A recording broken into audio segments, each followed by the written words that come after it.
Good morning,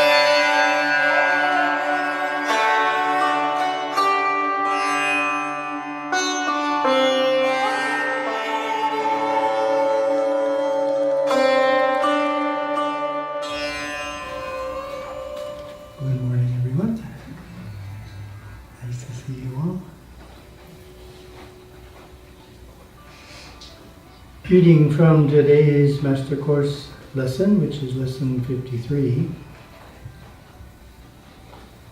starting with dancing with Shiva. Does hell really exist? Is there a Satan? There is no eternal hell, nor is there a Satan. However, there are hellish states of mind and woeful births for those who think and act wrongfully, temporary tormenting conditions that lift the fiery forces within. Bhasya. Hell, termed Naraka, is the lower astral realm of the 7 chakras below the Muladhara. It is a place of fire and heat, anguish and dismay, confusion, despair and depression. Here, anger, jealousy, argument, mental conflict, and tormenting moods plague the mind. Access to hell is brought about by our own thoughts, words, deeds, and emotions. Suppressed antagonistic feelings that court demons and their aggressive forces. Hell is not eternal, nor is there a Satan who tempts man and opposes God's power, though there are devilish beings called asuras, immature souls caught in the abyss of deception and hurtfulness.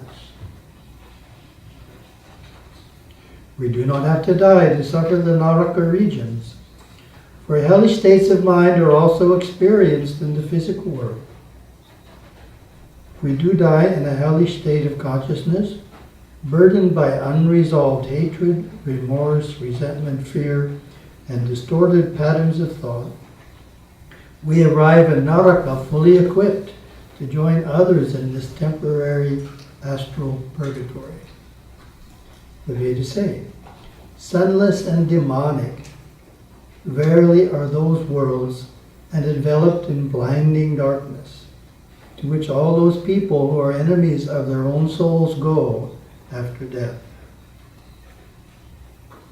This is following the Dancing with Shiva verse on sin. That's why it's written like it is. If it was in another context, I think what Gurudeva would have done is parallel it to heaven. But because of the context, he didn't do that. But the same principle applies there. The basic principle is that what happens after we die, as Gurudeva explains, well, we carry on basically as the same person. The only thing that happens is we don't have a physical body anymore, and we're able to experience the astral world more fully than we are now. But basically we're the same person. We're maintaining the same state of mind. We don't change our state of mind just because we drop off the physical body. That's the important thing. It's where Hinduism differs, in that there's no big change at the end of life and going along one way, and then at the end of life, when we drop off the physical body, there's some tremendous reward or some tremendous punishment, and everything changes. No, we're saying, no, it's just carry on. No, the state of mind you're in the present is the state of mind you'll be in the inner worlds.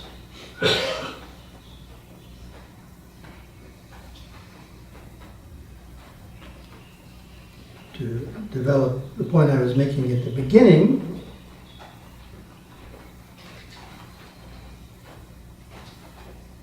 the hellish experience starts right here with a hellish state of mind. And the parallel to that is the heavenly experience starts right here with a heavenly state of mind. Well, that's what we want to focus on, is being in the states of mind produced by the higher chakras rather than the lower ones.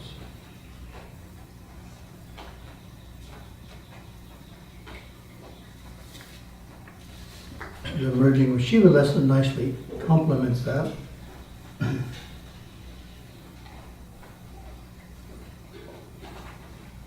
Talking about some of the heavenly states of mind we can experience in the present moment.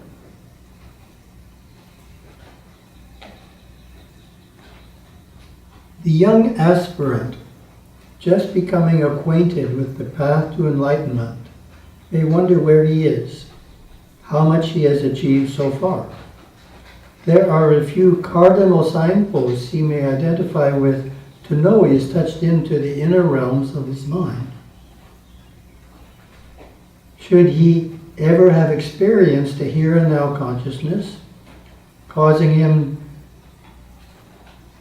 to fight the where and when of the future and the there and then of the past afterwards, he can fully impart to himself an award of having achieved some attainment by striving even more diligently than before.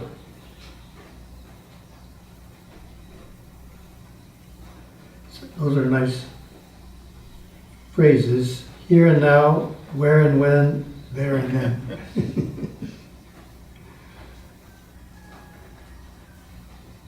And it points out an important part of being in an inner state of consciousness or a heavenly state of consciousness, which is not unnecessarily thinking about the past and the future, or even the present. Maybe we should just say not unnecessarily thinking. That's more complete.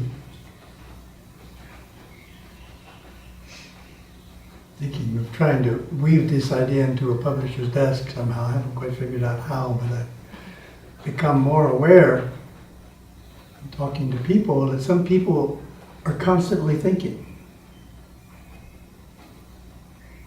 They never stop thinking.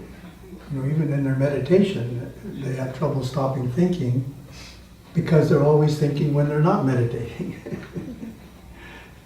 They've come to think that that's the way they're supposed to be. I'm alive, so I think. Constantly analyzing the present, thinking about the past, thinking about the future.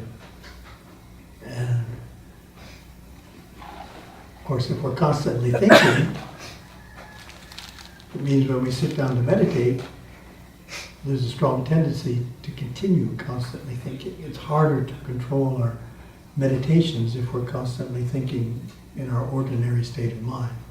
Well, that's not helpful. It also takes us out of the present moment. When we think about the past unnecessarily or the future unnecessarily, it's taking us out of the present, it's taking us out of a deeper experience of the present moment, which Gurudeva calls the eternal now. Being really deeply experiencing the innerness of the present moment. Not thinking about it, just experiencing it. Eternal now.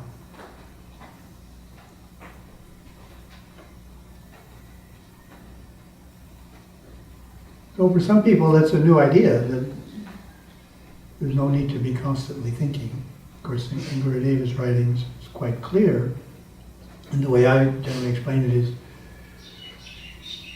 there's no need to think about the past or think about the future. There should be a reason to do so.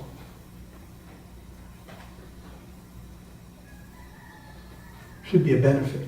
We're going there for a reason. We're not just going there out of habit. We're going there for a reason.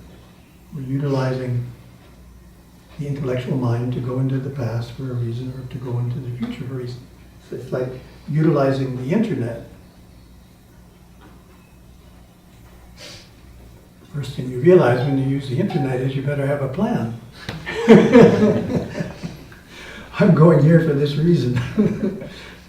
then I'm coming back, I'm stopping. Otherwise, you just keep going, one thing leads to another, an advertisement leads to you buying something, It can be totally ramifying.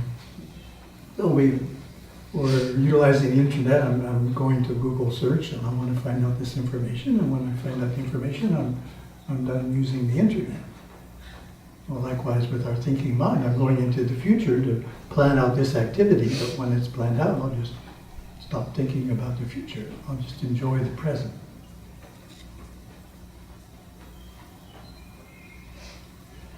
The ability to see the world as transparent, a game, a dream, encourages the aspirant to seek deeper. The moon-like light within the center of the head appears during his tries at meditation, sometimes giving him the perceptive ability to cognize the intricate workings of another's external and subconscious states of mind, as well as his own. The ability of the ardent soul to recognize his guru and identify himself in the actinic flow from whence the master infuses knowledge by causing inner doors to open is another signpost that the aspirant has become an experiencer and is touching in on the fringe or perimeter of transcendental states of mind.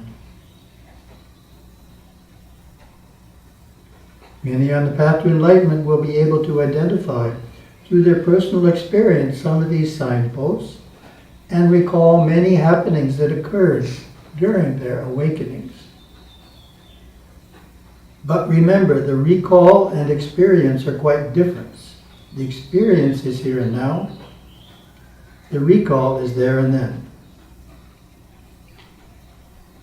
That's an important point, is the actual experience, an inner experience, is much more powerful, much more of a higher consciousness than the recall of it. Recalling it is quite different than the actual experience. In other words, we're not supposed to have a mystical experience, say 10 years ago, and then the rest of our spiritual life is telling people about the experience we had 10 years ago.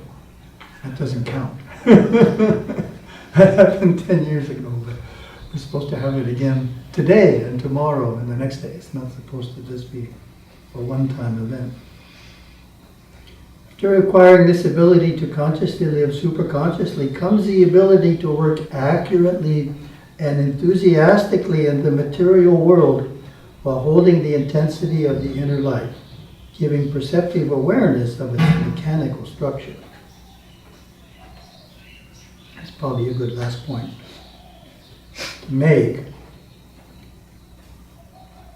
Emphasize is work accurately and enthusiastically in the material world.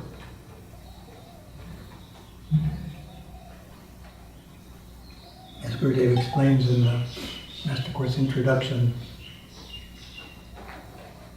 it says, it's common for those who are new to spiritual path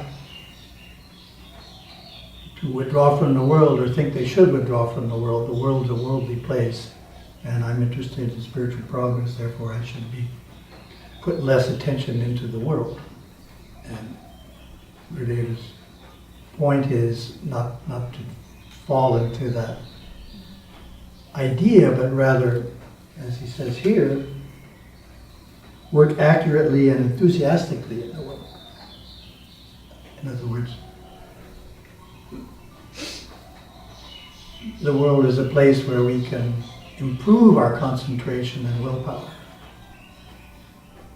improve our ability to start and finish things. And those abilities are useful in our inner life as well. So we don't want to think of the world as something to withdraw from, or rather we want to use it as an opportunity to improve our concentration and willpower